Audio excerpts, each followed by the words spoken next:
Excited to have all of you all here today and really honored to be moderating a panel with each of you all about deep funding. And so for anyone new and who's joining us and not familiar with deep funding, it's really risen within the past few months and as this new mechanism at really using AI to have new ways to fund public goods. And I'm excited to be here with these 4 thought leaders and experts, truly experts in the space to dive into all of this. Before we jump into the panel, would love to just do a quick intro for each of you. If you could just say your name, what you're working on, and the #1 most important principle to keep in mind when it comes to anything deep funding related. Where should we start? You. Okay.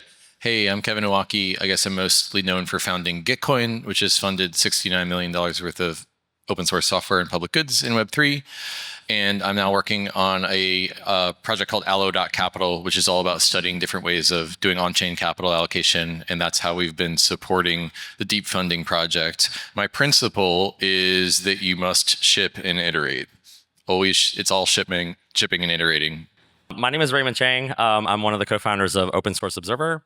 We're a public goods data infrastructure, so we measure the value chain and supply chain of open source software and the impact that it has on various ecosystems, including many of the ecosystems here. And we also help power some of the data for the deep funding contest. So we're excited to be up here.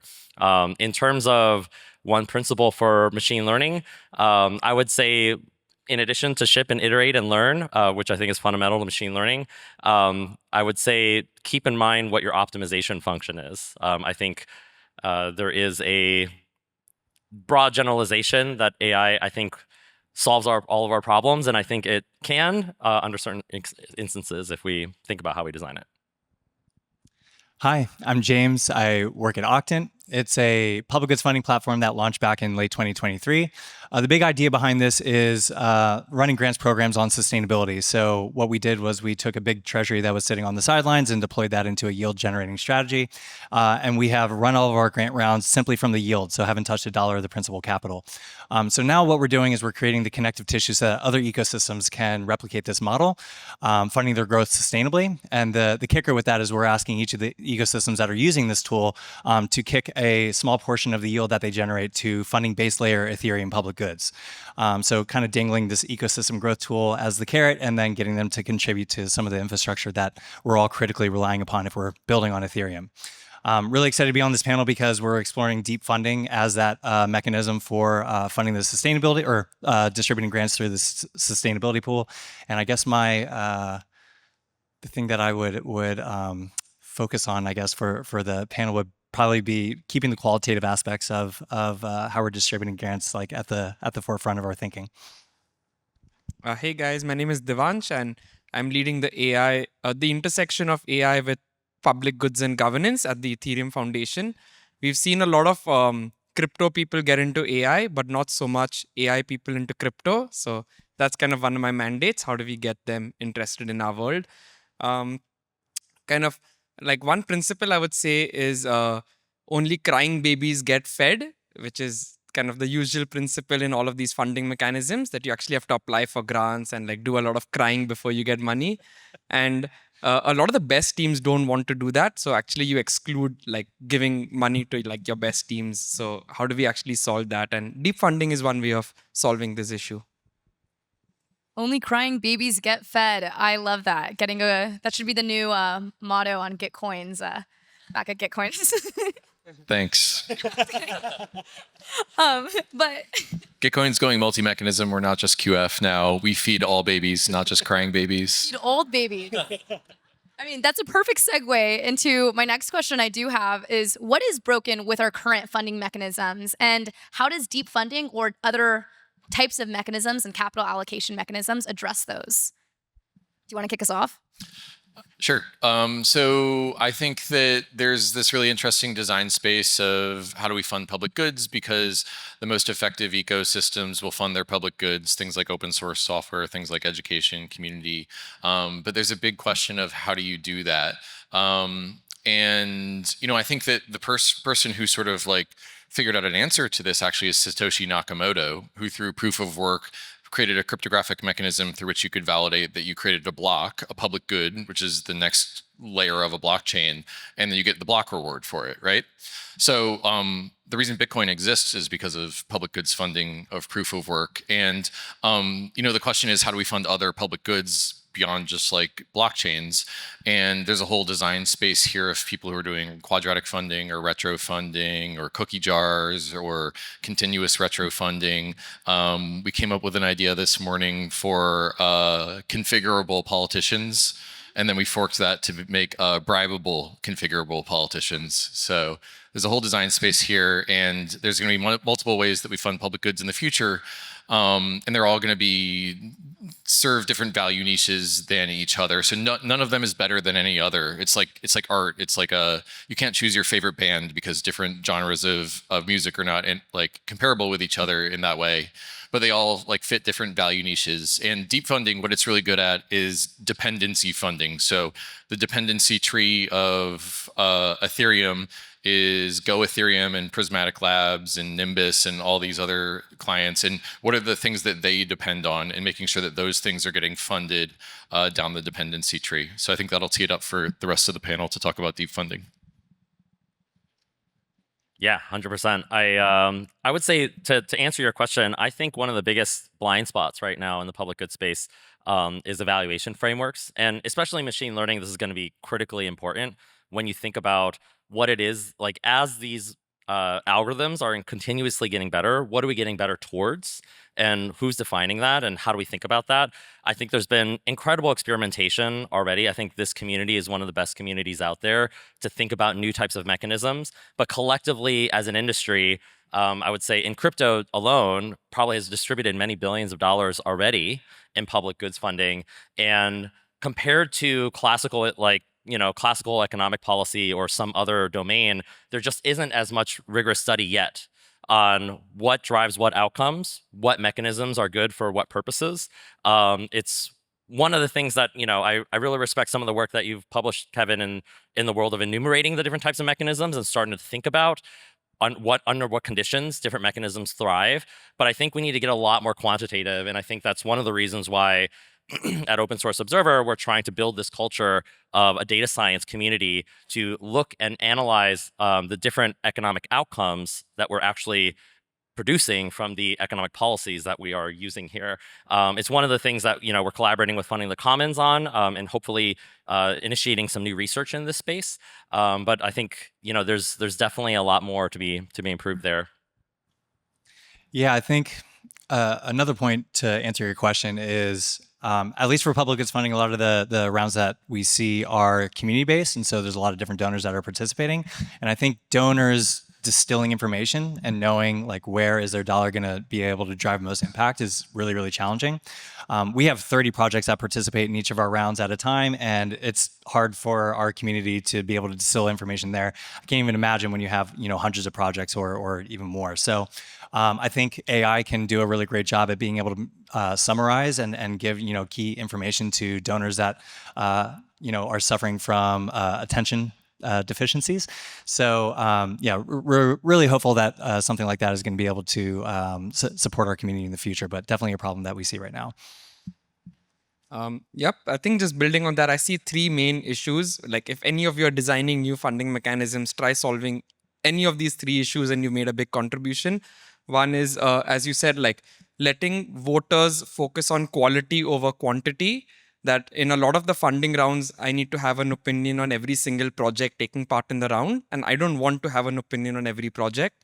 So actually being able to just focus on 5 or 10 or 20 projects, and AI can extend my reasoning to the entire set of 500, 600 projects.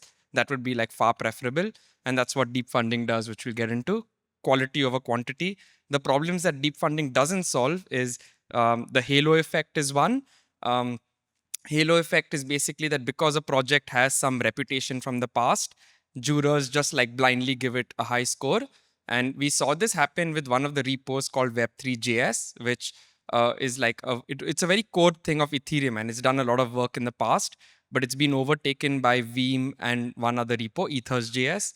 But the jurors all gave it high marks, and the EF did an investigation which found that less people were using it and it's been overtaken, and they shut down actually in the process of deep funding. And I've seen such high marks given to them in our juror script. So halo effect is something we don't solve in deep funding too well, since you are replicating human judgment, and human judgment suffers from the halo effect. And the last problem is paths out. This is actually a very nuanced issue which OSO has actually written a lot about. Paths out value is basically a term in the mechanics industry where if you sell the whole car, you actually get less money than if you strip out the car and sell it each of its pieces. So we see a similar issue where in a Gitcoin QF round or even in badge holder round in Optimism, if I actually divide my project into 5 sub projects, each of which take path, I get way more money than if it was all just one project. So that's something to be seen if deep funding manages to solve or not. Because if you divide your repo, are you going to get more? There are more predictions of machine learning models, but they might each get a less weight. So that's like to be seen. So paths out value, halo effect, and quality over quantity for jurors are the 3 things. Yeah, you touched upon a ton of really good points there. And I think one of the things that we've really noticed with AI becoming a lot more prevalent in all of our on-chain funding mechanisms is our decisions around the evaluation frameworks and what impact we actually want to fund are more crucial than ever before. Raymond, I do have a question for you with open source observer. What are maybe the risks of being that sole entity that kind of does decide these impact metrics for retro PGF, and how do your decisions have drastic effects on who does or doesn't get funding? Yeah, great question. When we started working with Optimism, the first thing I told them was I asked them 2 questions. I was like, first of all, are we doing pathological science here? Or are we doing real science? Because there's a whole set of data companies that just exist to make charts look like this for whatever purpose, and that's not what I wanted to do. The second thing I said was like, I don't want to be your McKinsey. Like, there is no desire here to be the authoritative source of what impact is. I think impact fundamentally is subjective, but there are aspects of it that can be measured. And so while we've been building this out, and if you're not familiar with the retrofunding experiment, I can try to draw a hand visual diagram, but it's basically, there's the crypto economy is one of the most visible economies in the world. It's incredible. We can see every way that a project is funded. We can see every single commit that a developer is pushing into GitHub. We can see their entire dependency tree, which tools they use, which libraries they use, what packages as part of their software supply chain. And then we can see every single time you ship something, and we have global visibility on chain. So for every single application, not only can I see all of your revenue for whatever application you are, I can see all of your users and how high quality they are and how engaged they are and everything. It's the most incredibly rich economic data set ever. That's the way that I pitch it when I try to get economists to come in and help us analyze this information. So what we do as OSO is we vacuum up all this data into a giant data lake that's a public good. So we release these public data sets for anybody in the research community to use.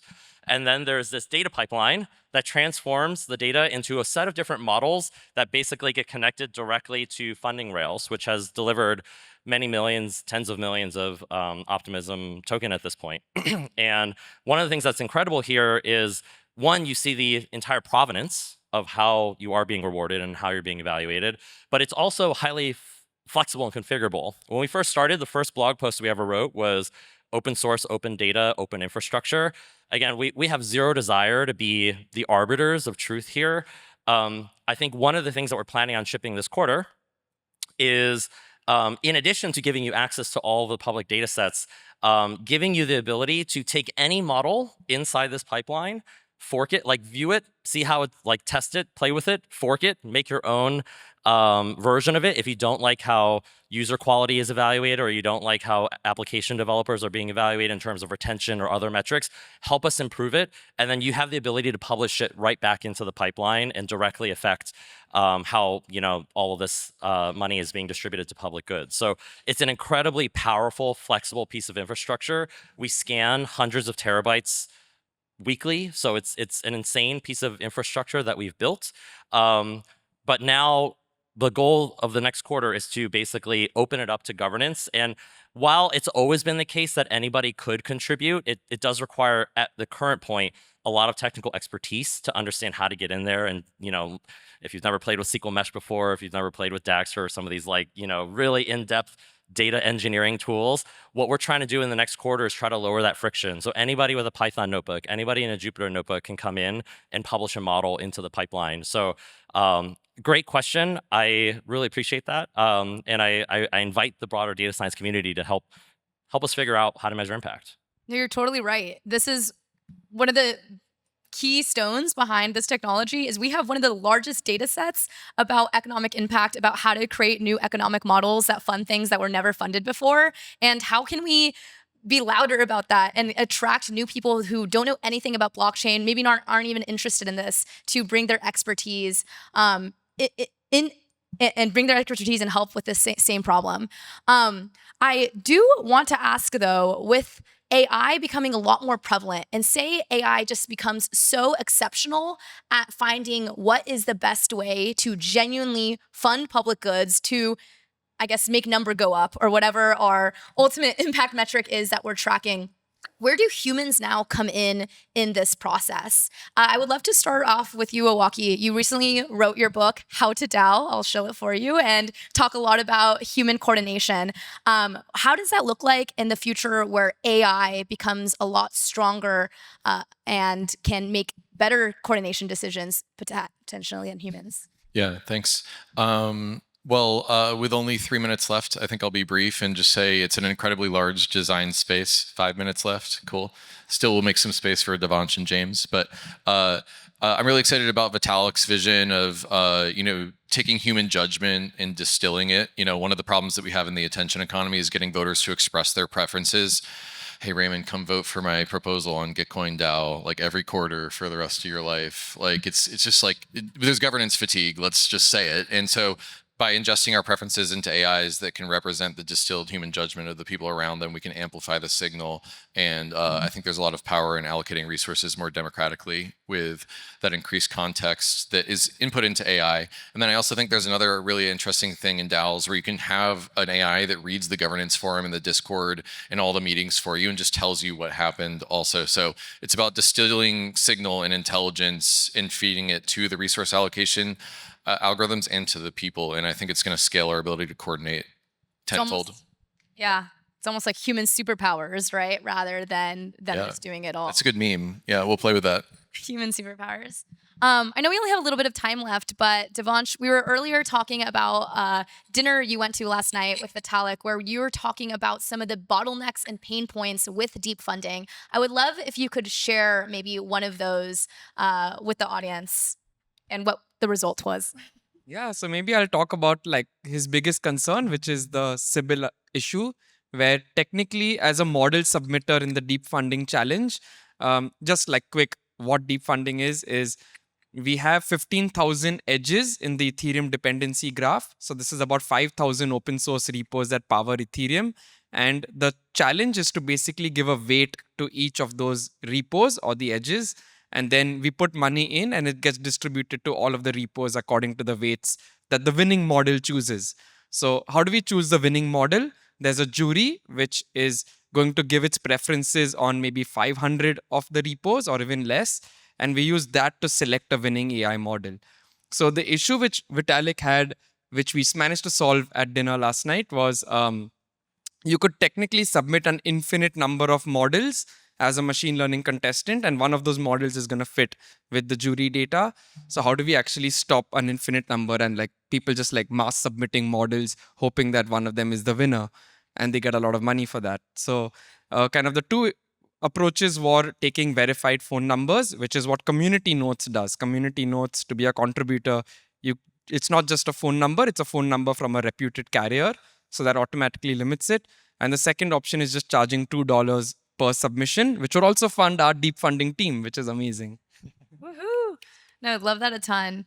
And And James, I did want to ask you about Octant V2, since I know that recently launched. And specifically when it comes around, one of the things I really love about Octant is the model of an endowment fund and how we can have long-term gains when we think about long-term funding mechanisms. I'm curious with how you see AI and its role in infinite versus finite games, and how AI might push us more towards infinite thinking or more towards short-term strategies. Yeah, on the team, we've been thinking about this a lot because this pool that I'm talking about, in which we're trying to entice a lot of these other Ethereum ecosystems to all contribute a little bit of their yield to collectively funding what's critical for Ethereum. Defunding becomes a really interesting, topic to explore there. But I think the concern and what I was trying to resolve in my mind for a while is how do you embed the qualitative aspects to what's really important in figuring out what should be funded.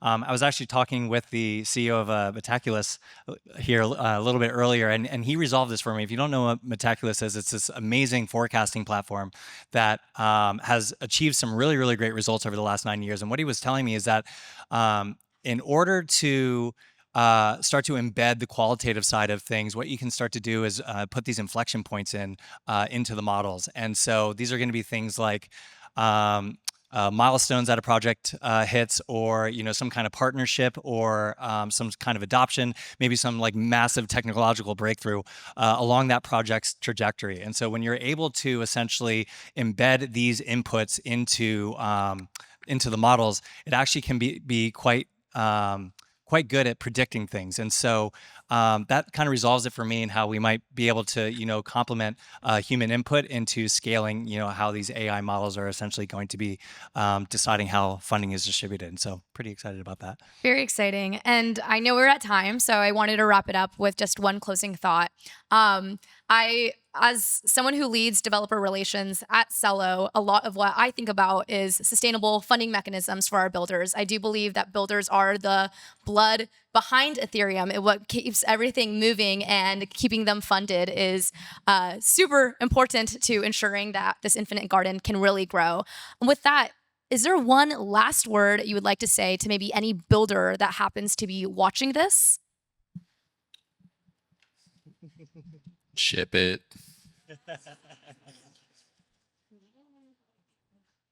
Yeah, I would say make impact. Like, don't focus so much on the metrics. Like, just go. It's standard OKR theory. Go achieve the greatness. And the goal of these systems is to just reward you proportional to how well you're achieving that impact. Yeah, I think for us, the story that we're trying to tell with what we're building is this idea of degens and dragons. So there's a bunch of dragons in the ecosystem sitting on piles of gold that aren't doing anything with it right now. So trying to get these dragons off their ass to deploy capital that's sitting on the sidelines and start to fund things with that yield. And then there's a bunch of degenerate gamblers just trying to make a better financial world for themselves. So how we can start to turn them into more positive sum games, and is what our goal anyway is for this story that we're telling. Yeah, it would be to build in public and to keep tweet. Like, a lot of builders think that I just need to ship my project and that's the most important thing. But Owocki is like a great marketer. Like, he tweets all the time, and that's a huge part of the impact he creates, inspiring me and others to get into the field. So that's an equally important impact. And that's how I got involved with deep funding and EF and all of that. Like, by tweeting, Vitalik saw the tweet, messaged me, and that's how I am where I am today. So tweet publicly, build in public. That's amazing. Super honored to be here with you all today, and thank you all. Thank you. Thank you.